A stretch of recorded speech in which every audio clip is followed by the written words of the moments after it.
사실 클린스만도 저는 그 결이었다고 봐요. 그래서 지도자로서는 사실 평가가 끝났다고 얘기했잖아요. 근데 왜 했어요? 유명했으니까. 전 그렇게 봐요. 이런 어떤 조건을 갖춘 감독이 왔으면 좋겠다. 훌륭한 선수 혹은 위대한 선수를 뽑는다면 OTT가 되고 그러면서 이런 걸 만들 수가 있네가 데이비드 베컴이었어요. 아, 네. 그냥 우리가 축구 얘기하면 항상 나오는 선수 디에고 마라도나. 네. 마라도나 언니한테 물어볼까?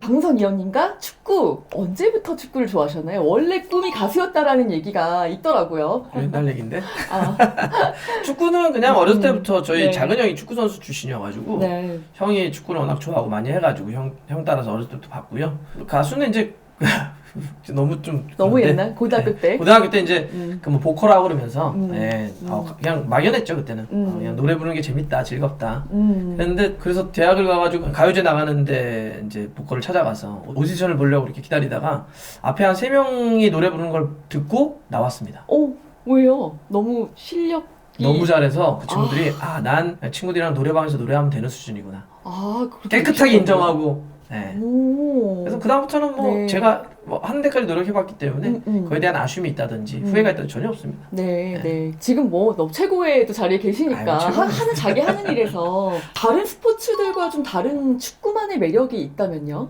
그 유엔에 가입한 나라보다 피파에 가입한 나라도 많다는 얘기 혹시 들어보셨나요? 아니요? 오, 네. 진짜 그런가요? 네, 더 많이 우와. 가입돼 있어요. 그러니까 근데 왜 그럴까 생각해 보면 축구는 되게 보편성이 강하죠. 가난한 사람도 부자인 사람도 다 같이 할 수 있어요. 아프리카의 어떤 친구들도 돈이 없어도 그냥 막대기 2개 꽂아놓고 비닐공 말아서도 할 수 있는 게 축구죠. 뭐 나이키, 아디다스 운동 없어도 돼요. 네. 맨발로 찰 수도 있죠. 그러니까 많은 사람들이 접근하기도 쉽고 같이 즐기기도 쉽죠. 그리고 되게 날것의 느낌이 있죠. 축구의 태동 자체가 뭐 예를 들면 영국에서는 일하던 사람들이 그 공장이나 뭐 현장에서 이렇게 팀 만들어 서로 즐겼다는 것도 있고 네. 또 과거로 가면 어떤 전쟁에서 상대를 이겼을 때 상대의 그런 걸 뺏어서 차고 놀았다는 얘기도 있고 네. 근데 여하 축구는 되게 날것이에요. 이렇게 별 꾸밈이 없어요. 그래서 영국 친구들 같은 경우는 아직도 축구를 뭐라고 그러냐면 부닥쳤을 때 피나잖아요. 네. 이런 걸 축구라고 얘기를 해요. 영국 사람들이 생각보다 좀 과격한 면이 많은 것 같아요. 그래서 걔네들 이렇게 영화나 응. 걔네들 축구 드라마 이런 걸 보면 항상 뭘 터져요. 이렇게.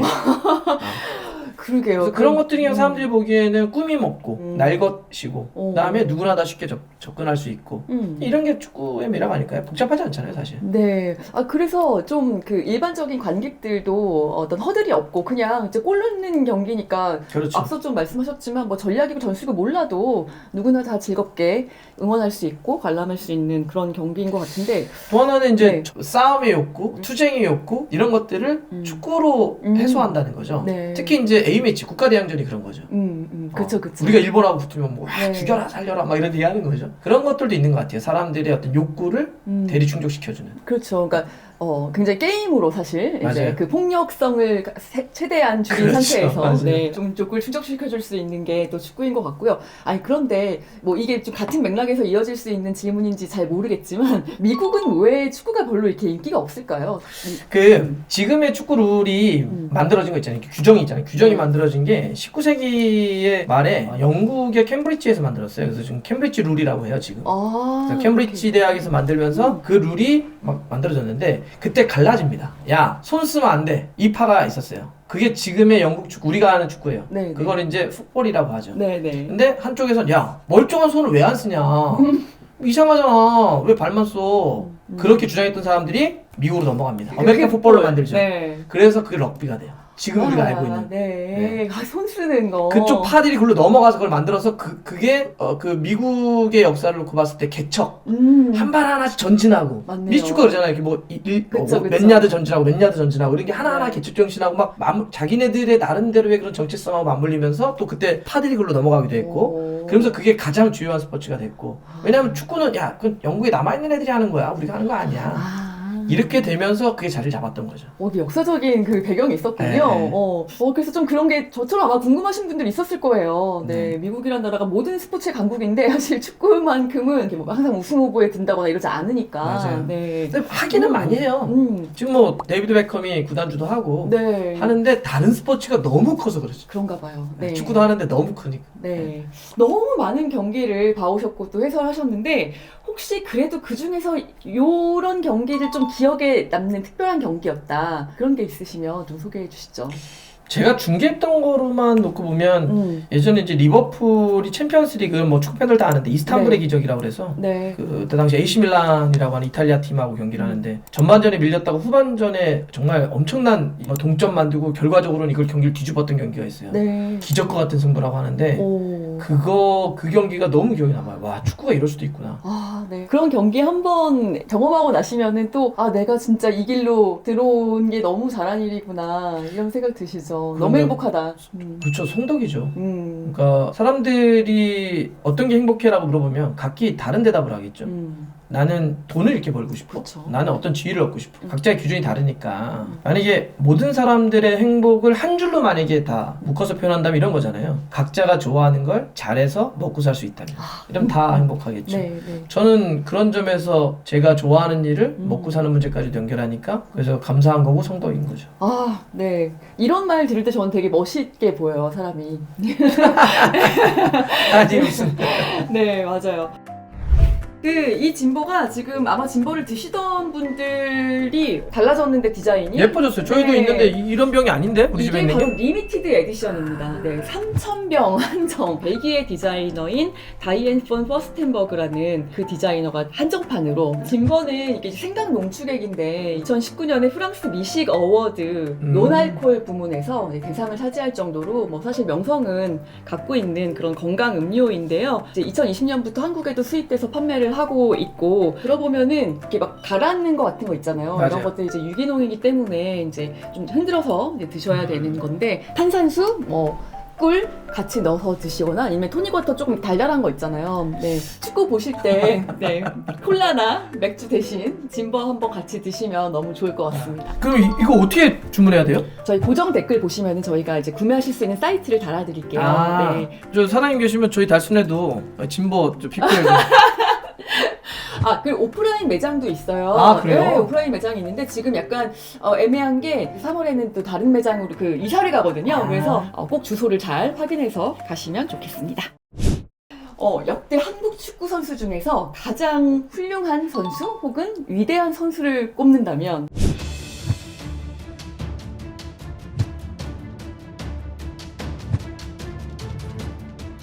이제 손흥민으로 하는 게 네. 맞지 않을까 싶어요. 지금, 그러니까 네. 사실 뭐든지 이렇게 처음에 문을 여는 게 쉽지 않아요. 그래서 정말 차범근이라고 하는 선수는 우리 한국 축구의 기준 하나의 문을 열었던 역사적인 인물입니다. 당시 아무도 꿈을 꾸지 못했던 지금이야 막 유럽으로 막 많이 진출하잖아요. 네. 근데 그때는 정말 한국 선수가 유럽 가서 그런 팀에서 막 뛴다? 상상도 못했던 시절에 가가지고 외국인 선수 최다골 기록을 막 10년 정도 보유하고 이랬던 네. 어마어마한 인물이죠. 네. 근데 지금 현재 손흥민은 그런 모든 것들을 그러니까 해버지의 어떤 의미, 차범근의 어떤 의미 이런 것들을 다 띄워놓고 있는 것 같아요. 숫자적인 기록에서나 네. 상징에서나 아니면 유럽 축구에서 그 손흥민을 바라보는 위상에서나 모든 것들을 손흥민이 띄워놓고 있는 거 아닌가? 네. 제가 영국에 갔을 때서 궁금했던 게 영국 애들은 손흥민을 어떻게 볼까? 그래서 영국 친구들한테 물어봤던 게 있는데 걔네들이 그렇게 표현하더라고요. 사실 아시아 선수가 아무리 잘해도 자기네들은 그게 있다. 아무래도 편견 같은 게 있죠. 그렇죠. 그래서 그 선수를 표현할 때 꼭 앞에다가 수식어를 넣어요. 한국 출신의, 아, 일본 그래요? 출신의, 오. 아니면 뭐 아시아 출신의 이거 꼭 넣어요. 넣는다는 얘기는 뭐예요? 거기에 규정 짓고 싶은 그쵸, 거잖아요. 그쵸, 아 그쵸. 잘하는데 아시아 선수야. 근데 손흥민에 대해서 이제 영국은 대한민국 출신의 뭐 아시아 출신 이런 표현 안 쓴대요. 그냥 프리미어리그 톱 플레이어, 월드 클래스. 우리의 손이 그들도 그냥 그러니까 BBC 같은 스카이 스포츠 같은 유명 매체에서 그냥 손흥민을 할 때 월드 클래스라고 표현을 해요. 우리가 이런 선수를 보유하고 있는 겁니다. 네. 손흥민 보유공 맞죠? 아, 정말 국뽕. 그러셔도 돼요. 진짜. 힘이 들어가는. 지금 뭐 외국 기자들이랑 얘기하신 걸 말씀하셨지만 어떤 사람들 만나도 이렇게 같이 얘기할 수 있는 뭐 한국에 누군가 있다는 건 굉장히 즐거운 일이잖아요. 뭐 그럼요. 문화 면에서 뭐 BTS 얘기하고 먼저 얘기해주고 하는 맞아요. 것처럼 또 스포츠계에서는 이런 선수가 있음으로 해서 정말 이게 문화적인 교류. 뭐 우리가 축구장 안에서 전쟁을 치르더라도 그걸 가지고 우리는 또 교류를 하고 네. 서로 친해질 수 있는 그런 기회가 되는 거니까요.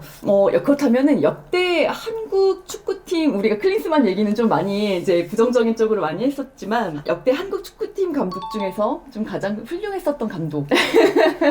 기억나는 감독이 누구예요? 저는 뭐 당연히 이제 뭐 우리 2002년 월드컵 히딩크. 때 뭐 히딩크도 있었고 근데 좀 안 좋은 기억들이 많아요. 사실은 저는 좀 제가 영향을 직접적으로 받았던 뭐 10대 때나 이런 때는 갑자기 뭐 월드컵 중에 돌아오고 잘리고 갑자기 막 이런 경질되는 사건들이 너무 맞아. 이제 즉흥적으로 막 이렇게 되는 사건들이 많았던 것 같아가지고 원래 축구 감독이란 자리가 독이 든 성배예요. 그러니까요. 성배기란데 다 독이 들었죠. 그러니까 굉장히 화려해 보이는 직업이지만 가장 고달픈 직업이기도 하고. 본프레레 감독도 좀 생각이 나고요.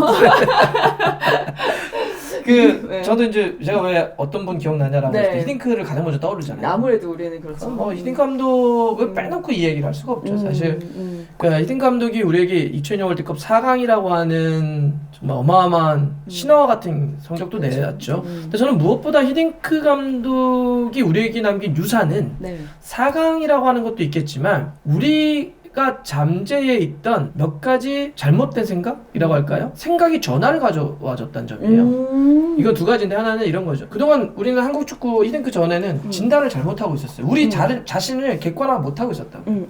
한국 축구가 왜 세계 무대에서 경쟁력이 없는지를 제대로 못 보고 있었어요. 네. 뭐 예를 들면 한국 축구는 정신력과 투지는 좋은데 기술이 부족해. 맞아요. 이런 거였죠. 개인기가 없어. 개인기가 없어. 근데 히딩크 감독이 무슨 소리야? 너네들은 개인기 얼마나 좋은데 축구 선수들 중에 전 세계 중에 한국 선수들처럼 양발을 잘 쓰는 선수가 어딨니? 그거는 기술 제일 좋은 거지. 기술이 뭐 저글링하는 그건 기술 아니야. 축구에서 양발 쓰면 돼, 패스하면 돼. 너네 잘하잖아. 이런 거. 대신 정신력과 투지가 없어. 체력이 없어. 이런 얘기가 있어요. 우리는 되게 되게 우리가 하는 거와 완전 다른 거죠. 우리가 얘기했던 정신력은 이런 거였죠. 피가 나야 됩니다. 붕대를 매야 돼요. 항상 그랬어요. 월드컵. 그 2002년 월드컵 전에는 우리가 단 1승도 없었잖아요. 네. 히딩크 감독은 뭐라고 그러냐면 그건 정신력이 아니야. 그건 참는 거야 그냥. 정신력은 멘탈 리커버리라고 하는 거예요. 잘 안 돼. 네. 플레이가 안 됐어. 경기에 졌어. 뭐 막 하려다가 뭐 안 되면 막 속상하고 이불킥하고 막 힘들어 하잖아요. 근데 그랬을 때 얼마나 빠르게 다시 원상태로 복구하느냐. 이런 게 진짜 정신. 자기의 멘탈을 잘 컨트롤할 수 있는 게 정신력이야. 네. 라는 걸 하면서 완전히 우리 생각의 전환을 가져주겠다고. 그래서 이게 저는 굉장히 큰 유산이라고 생각하고 저는 두 가지라고 했으니까 하나는 그래서 그런 것 통해서 우리 선수들에게 우리도 할 수 있네? 우리가 국제무대에서 그냥 뭐 못하는 게 아니네? 우리도 충분히 가능성이 있네? 라고 하면서 4강을 했고 그래서 그 이후에 정말 많은 선수들이 우리도 그럼 유럽에 한번 도전해보자. 웬만 여기서 머무르지 말자. 라고 하는 그 패배의식에서 벗어나게 하면서 도전 정신을 이렇게 끌어가줬던 게 우리에게 남긴 큰 유산이 아닌가. 그 말 되게 와닿는데 우리도 정신력 투지 이렇게 했을 때는 이겨야 돼 이건 줄 알았는데 그렇죠. 리커버리. 그렇죠. 졌을 때도 정확하게 자기의 어떤 상황을 객관적으로 인식하고 그걸 다음 경기에는 풀어낼 수 있는 그런 거는 뭐 어떤 스포츠든지 아니면 우리 그냥 일상생활에서도 마찬가지예요. 만약에 뭐 사귀던 사람하고 헤어졌거나 직장에서 어떤 큰 문제가 발생됐을 때 만약에 그것 때문에 계속 막 힘들어하고 처음에 힘들겠죠. 근데 힘들어하고 그걸 오랫동안 힘들어한다고 생각해봐요. 그런 걸 빨리 회복시키는 것. 네. 이게 진짜 정신력이라고 얘기한 거죠. 정말 축구에서 또 이렇게 축구 인문학 강의 듣는 것처럼 아니. 네. 축구에서 또 하나 배웠습니다. 네. 그렇다면 차기 국가대표 감독은 이런 어떤 조건을 갖춘 감독이 왔으면 좋겠다. 그러니까 저는 이제 이런 생각이 있어요. 우리가 한국 축구가 좀 고민해볼 중에 하나가 이 지도자에 대한 생각인데 네. 일단 이런 거죠. 지도자 굉장히 중요합니다. 만약에 한국 축구가 어떻게 하면 경쟁력이 있겠습니까? 라고 사람들한테 물어보면 다 거의 다 이렇게 얘기하죠. 손흥민과 같은, 이강인과 같은, 김민재와 같은 선수들이 많아져야 됩니다. 네. 동의. 이건 뭐 틀린 말은 아니죠. 근데 그 다음에 하나 더 질문해야 되는 거 아닌가요? 그런 선수는 도대체 어디서 나옵니까? 그쵸. 네. 갑자기 하늘에 떨어지는 게 아니잖아. 누군가는 찾고 누군가는 성장시켜야 돼. 그게 바로 지도자죠. 네.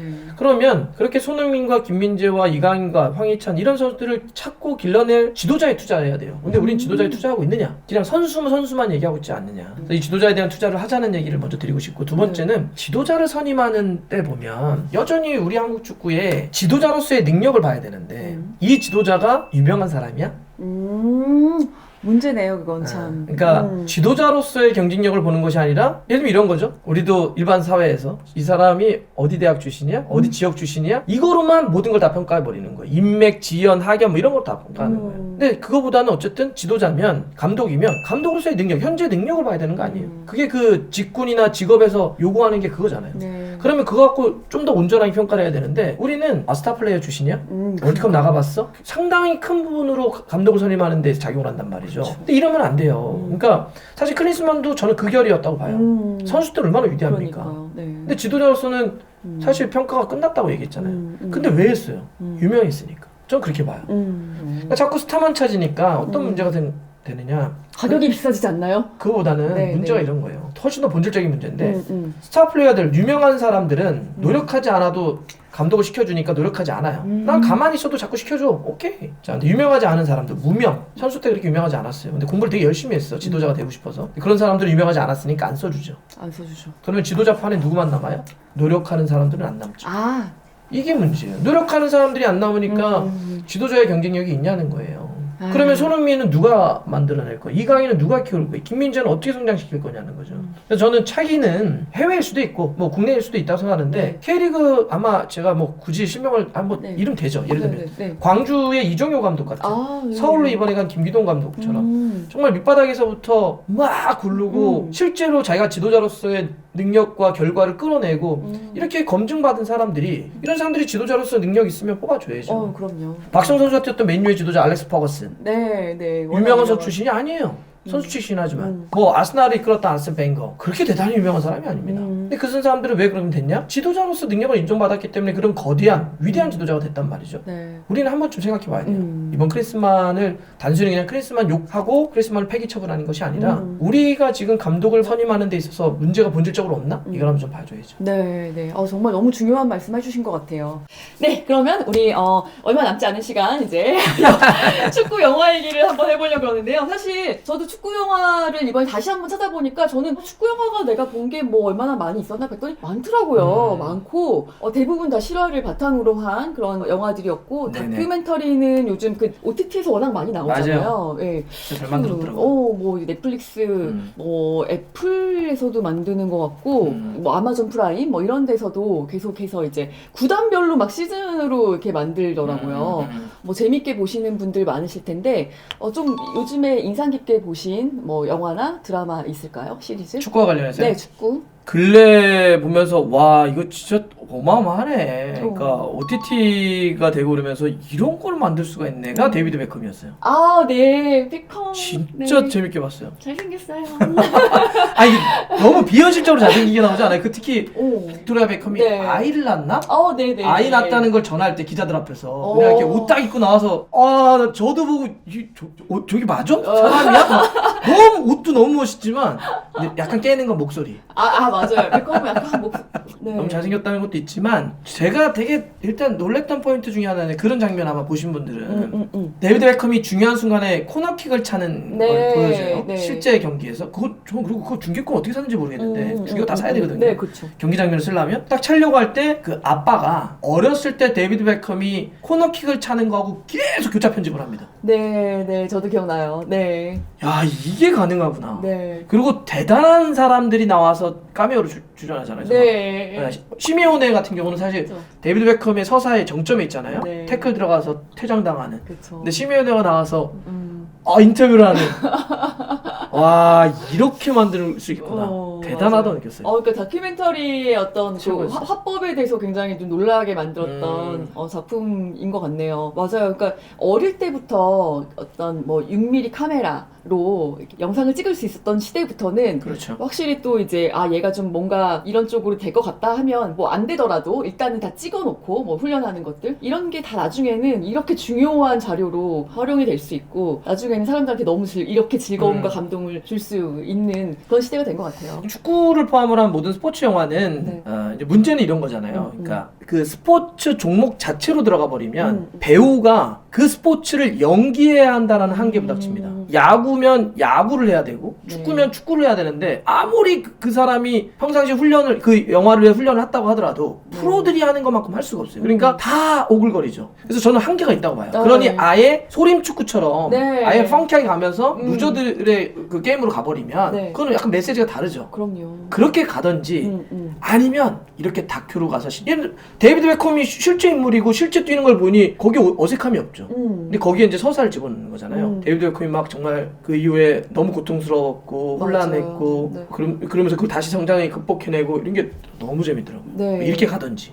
보면은 또 이제 베컴 보면은 워낙 이제 유명한 선수이다 보니까 그 언론들이 그냥 뭐 일거수일투족에 그냥 막 잔뜩 물어뜯죠. 예, 물어뜯었다가 또 엄청 또 띄워줬다가 그런 걸 어떻게 견디나 모르겠어요. 정말. 그러니까 사실 이게 중압감이 네. 뭐 우리 뭐 한두 개 뭐 사람들한테 말 듣고 이런 거 완전 차원이 다르죠. 전 세계가 욕을 하는 거니까. 그러니까 그 여기서 이제 그 멘탈 리커버리 그렇죠. 여기서 이 선수가 정신력이 강했기 때문에 그런 걸 다 극복하고 지금까지 온 게 아닌가. 네. 아니 저는 죽어도 썬덜랜드 아 저 마음 아파서 못 보겠더라고요. 그것도 진짜 역작입니다. 진짜 꼭 보세요. 네, 이번에 2월 13일인가요? 그 시즌 3가 지금 또 오픈한다고 해가지고 또 알려드리고 싶은데 근데 1, 2편은 원래 이렇게까지 또 더 강등되고 이럴 줄 모르고 만들기 시작한 거잖아요. 그러다 보니까 정말 저도 응원하게 되는데 계속 안 좋은 일들만 일어나고 막 재정적인 그렇죠. 어려움 막 이런 것들을 참 보고 있기가 힘들더군요. 어떻게 보셨어요? 그러니까 그것도 결국은 축구를 연기하지 않잖아요. 그냥 썬더랜드라고 하는 축구팀이 했던 경기 장면이 들어가고 실제 중요한 건 경기가 아니라 그 팀이 어떻게 살아가는지를 보여주잖아요. 네. 근데 저희처럼 어쨌든 선수의 이적이 어떻게 되고 네. 거기서 어떻게 협상하고 가는 걸 대충 들었던 사람들은 그거 보면 정말 실감 나요. 그거 실제잖아요. 막 전화하는데 막 그쵸. 마감 1시간 남기고 그러고 야 그거 왜 안 됐어? 막 그 연기가 아니거든요. 실제 찍어서 한 거잖아요. 그래서 네. 이 내면을 그대로 들여다볼 수 있는 진짜 역작입니다. 그리고 이 영상미가 기가 막히잖아요. 저는 그 첫 장면에서 끝났다고 생각해요.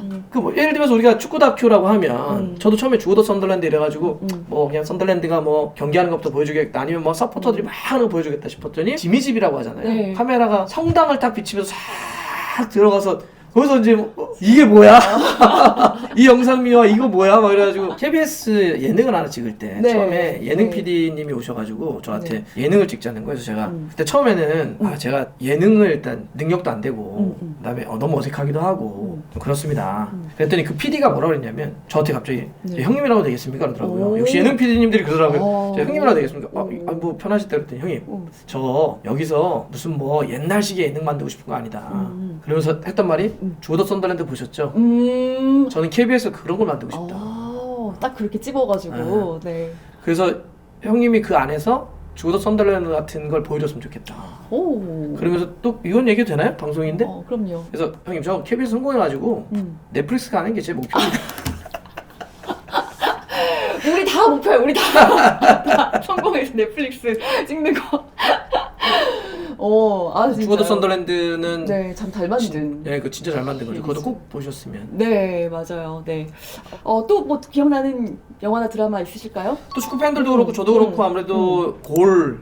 예. 영화 골이라고 해야 그게 되죠. 1, 2, 3편까지 나왔죠. 네, 시리즈. 근데 후속작들은 좀 망한 느낌이 있고요. 1편이 좀 되게 맞아요. 센세이션했죠. 그러니까 네. 일단 뭐 사실 그 서사는 네. 우리가 많이 접하는 거죠. 뭐 이렇게 어려웠던 친구가 영국에 축구를 도전해서 성공을 하고 실패를 하고 좌절을 하고 다시 일어나고 뭐 이런 건데 네. 되게 현실감이 있었어요. 그러니까 그 전까지는 초반에 말씀드렸던 것처럼 스포츠 영화들은 되게 보면 너무 오글거려요. 연기들은 못 봐주겠어. 근데 그거는 뉴캐슬이라고 하네요. 실제 팀을 배경으로 했고 뉴캐슬이 이렇게 잉글랜드로 보면 북동부죠. 그러니까 네. 우리로 한반도로 놓고 보면 속초 강릉 뭐 이쪽에 있는데요. 약간 그 탄광 지역. 네, 옛날에 네. 그 산업혁명 시대에는 되게 잘 살았던 동네죠. 거기에 독특한 분위기, 배경 이걸 그대로 집어넣고 또 경기를 하는데 거기에 첼시랑 경기를 해. 램파드가 나와. 리버풀이랑 경기를 하는데 제라드가 나와. 실제 우리가 아는 너무나 유명한 선수들이 나와요. 어디 술집을 갔나? 네, 펍에서. 펍에 갔는데 막 지단이 나와. 그때 베컴도 나와. 베컴 나와서 이게 뭐야? 되게 현실감 있게 했던 거죠. 아까도 얘기했던 것처럼 축구 영화를 이렇게 만들면 진짜 터지겠구나. 네. 그거를 보여줬던 영화죠. 그게 네. 이제 벌써 20년 전이죠.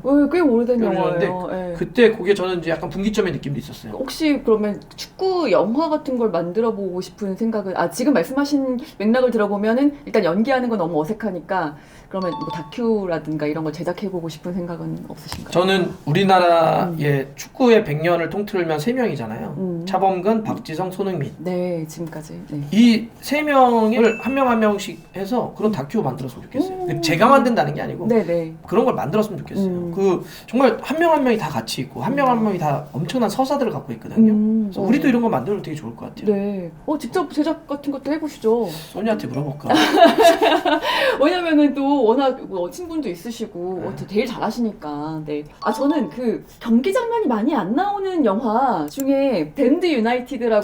네, 그 영화가 거의 경기 장면이 거의 없죠. 그쵸. 그 영화가 생각나네요. 그 톰 후퍼 감독이 레미제라블도 만들었고 킹스 스피치라고 그 영화도 한국에서 굉장히 성공한 영화잖아요. 그 영화들을 만들어서 저는 이제 이것도 관심 있게 봤는데, 그러니까 독특한 게 그 감독이 이름이 그 브라이언 클러프.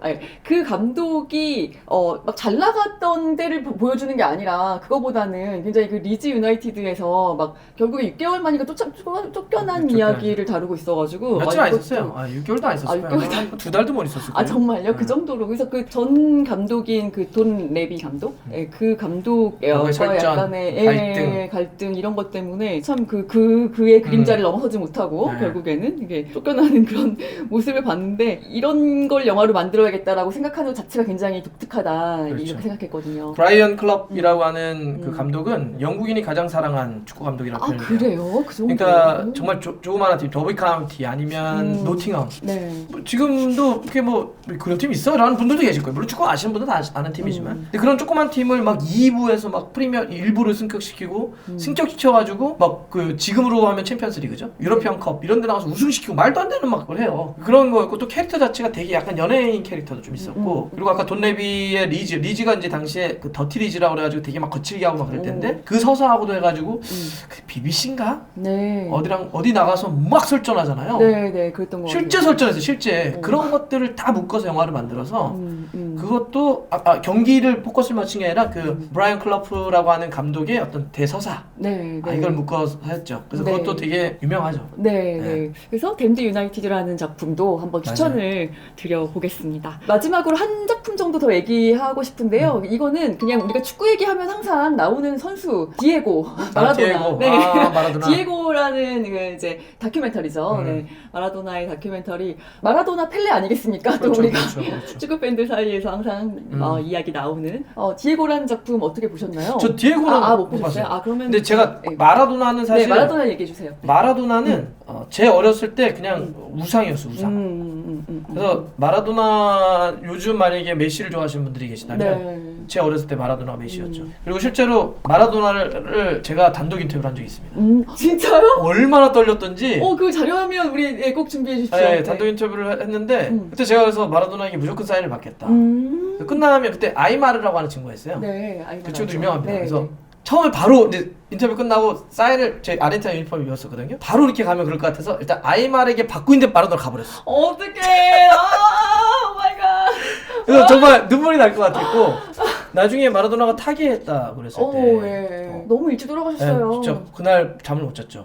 제게는 어렸을 때부터 우상이었기 때문에. 근데 어쨌든 마라도나는 정말 한 시대를 풍미한 사람이죠. 여러 가지로 실력적으로도 그렇고, 그다음에 사건 사고로도 어마어마한 사람이고, 그다음에 소위 얘기하는 그 하나의 선수가 하나의 문화 현상으로 보여줬던 그러니까 마라도나를 향한 종교가 있죠. 마라도나 교라고 그런 사회적 현상들이 일어날 정도였고, 지금도 예를 들면 나폴리 김민재 선수가 거기는 나폴리는 이탈리아의 도시인데 거기는 온통 마라도나입니다. 김민재 선수가 나폴리를 이탈리아에서 우승시켰는데 그 우승 전에 나폴리가 우승했던 게 꼭 33년 전이에요. 그게 마라도나가 있을 때예요. 김민재가 뛸 때 나폴리는 모든 선수들이 손잡고 잘해서 우승시켰다고 한다면 33년 전에는 그냥 마라도나가 나폴리 멱살을 잡고 끌고 와서 혼자 우승시킨 거예요. 진짜 그럴 혼자 힘으로 모든 거를 위대하게 성취할 수 있는 정말 몇 안 되는 위대한 선수였죠. 그러니까 이런 선수도 우리 아까 했던 얘기랑 좀 맥락상 그 감독했을 때는 좀 성적이 안 좋지 않았나요? 그러니까. 그러니까 우리가 너무 위대한 선수. 대학교에서 교육학이라는 따로 있잖아요. 그렇죠. 전공이. 공부 잘한 거 갖고 선생님이 바로 시키면 교육학이 왜 있어요? 근데 배운 거와 누군가를 가르치는 건 다르니까 가르치는 건. 마라도나는 어쨌든 그 말고도 워낙 일들은 많죠. 맞아요. 되게 독특한 캐릭터였고. 우리가 아시안컵 얘기부터 시작해서 마라도나 얘기까지 해서 이제 이야기를 좀 마무리했는데요. 오늘 함께 대화하시면서 혹시 마지막으로 하고 싶은 말 없으신가요? 진버 좋다. 아. 진버 많이 구입해 주십시오. 예, 네, 진버 좋으니까요. 진버 많이 구입해 주시고 저희 지금 또 유튜브도 하고 계시잖아요. 네, 저희 달순의 라이브. 네, 달순의 라이브 하고 계신데 저희 이제 모모 형이 한 4만 명 정도 네, 됐거든요, 구독자가. 네네. 저희 모모 형의 구독자분들께 한 말씀 해주신다면요? 이게 시간 되실 때 자주 불러주시고요. 시간 되실 때. 시간 되실 때 가끔씩 축구 보시거나 궁금하시면 오. 달순에도 좀 들어와 주시고요. 진짜죠? 진짜 네. 약속. 네. 알겠습니다. 네, 네, 자주 나와 주시기를 부탁드리겠습니다. 오늘 알겠습니다. 너무나 감사드립니다. 네, 고맙습니다.